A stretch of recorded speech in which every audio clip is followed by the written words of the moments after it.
What's up, children? Today we're looking at the Pythagorean theorem for NTI Day 9. The Pythagorean theorem was associated with Pythagoras, who was a Greek philosopher, and came up with this. I'm just kidding, that doesn't matter.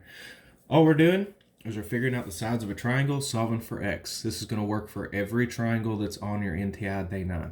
We're going to do the first one as an example. So our triangle is going to look something like this.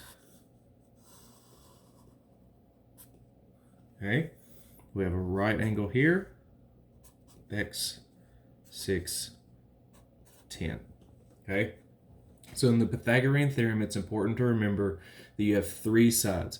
The Pythagorean theorem is a squared plus b squared equals c squared. How do I know which one is which?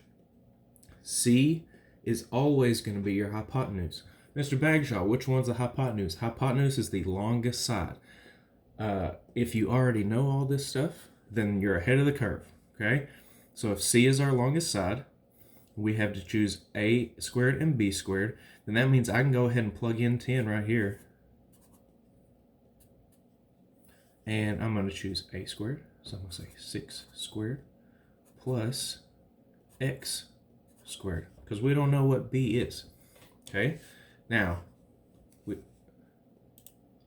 everyone knows how to put square root or squares in their calculator, so we're going to do 6 squared, which is 36, plus x squared, which we still don't know, equals 10 squared. 10 times 10 is 100. Now it's just basic algebra.